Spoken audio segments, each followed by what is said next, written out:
ਸਤਿ ਸ਼੍ਰੀ ਅਕਾਲ ਦੋਸਤੋ, welcome to door step education point. ਉਮੀਦ ਕਰਦਾ ਤੁਸੀਂ ਸਭ ਬਹੁਤ ਹੀ ਵਧੀਆ ਹੋਣੇ ਆ।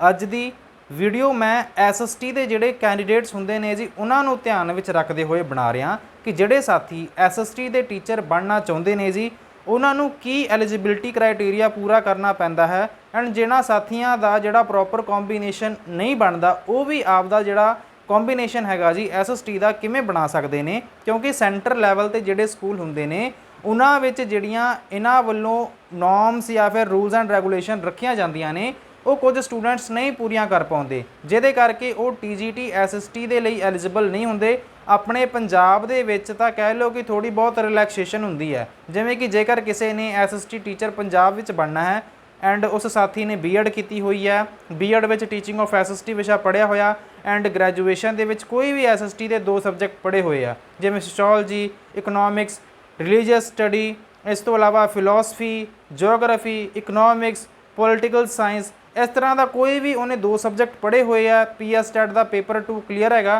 तो वह अपलाई कर सकता TGT SST के लिए। भाव मास्टर काडर SST के लिए वो कैंडीडेट एलिजिबल हुंदा आ।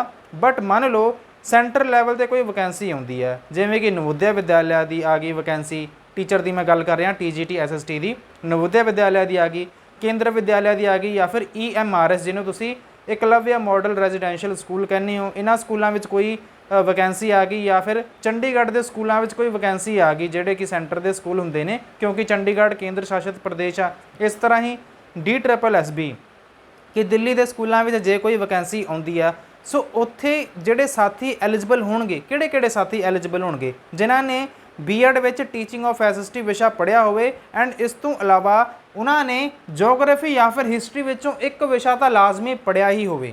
जोग्राफी या फिर हिस्टरी या फिर दोनों विषय भी जेकर पढ़े हुए आ फिर तो उन्हों का कॉम्बीनेशन बन ही जाना आ। बट इन्हां दोनों विचों जोग्राफी एंड हिस्टरी भूगोल अते इतिहास विचों एक जिहड़ा सबजैक्ट हैगा जी वो कंपलसरी पढ़िया होवे एंड इस तो बाद आप कह सकते हैं कि इकनॉमिक्स होवे, पोलिटिकल साइंस होवे।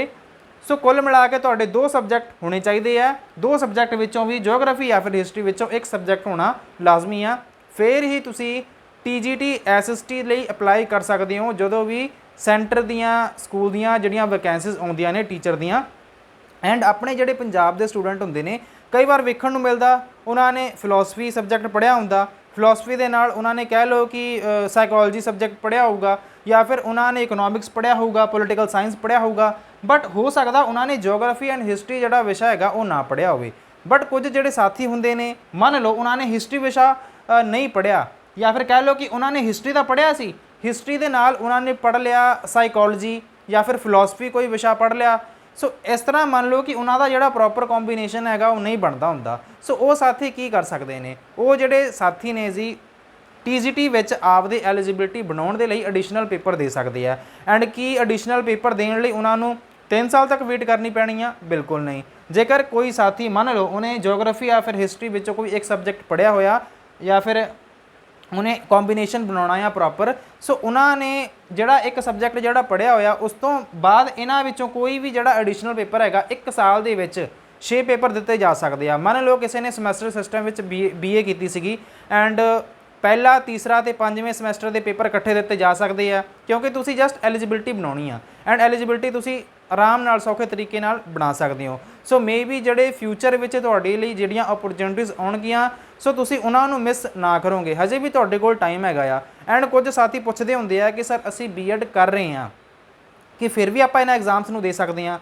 सो मैं तो बिल्कुल यही कहूँगा कि तुहाडे लई तां इह बहुत वधिया चांस हुंदा आ, क्योंकि B.Ed तो बाद तुसी की चाहुंदे हुंदे हो? तुसी चाहुंदे हुंदे हो कि सर साडा PS टैट या फिर C टैट का पेपर क्लीयर होवे ते असीं बाकी ਜਿਹੜੀਆਂ ਪੋਸਟਾਂ ਹੁੰਦੀਆਂ ਨੇ ਉਹਦੇ ਵਿੱਚ ਅਪਲਾਈ ਕਰੀਏ। ਸੋ ਜਦੋਂ ਤੁਸੀਂ B.Ed ਕਰ ਰਹੇ ਹੋਵੋਗੇ, B.Ed ਦੇ ਨਾਲ ਨਾਲ ਤੁਸੀਂ ਐਡੀਸ਼ਨਲ ਪੇਪਰ ਵੀ ਪਾਸ ਕਰ ਲਓਗੇ। ਐਡੀਸ਼ਨਲ ਪੇਪਰ ਪਾਸ ਕਰਨ ਦੇ ਨਾਲ ਨਾਲ ਤੁਹਾਡੀ ਐਲੀਜੀਬਿਲਟੀ ਬਣ ਜਾਊਗੀ ਐਂਡ ਜਦੋਂ ਵੀ ਕੋਈ ਵੈਕੈਂਸੀ ਆਉਂਦੀ ਹੈ ਤੁਸੀਂ TGT SST ਦੇ ਲਈ ਐਲੀਜੀਬਲ ਜਾਂ ਫਿਰ ਅਪਲਾਈ ਕਰ ਸਕਦੇ ਹੋ। ਸੋ ਇੱਕ ਛੋਟੀ ਜੀ ਵੀਡੀਓ ਸੀਗੀ, ਕੁਝ ਸਟੂਡੈਂਟ ਨੂੰ ਇਸ ਰਿਗਾਰਡਿੰਗ कह लो कि प्रॉब्लम आ रही सी।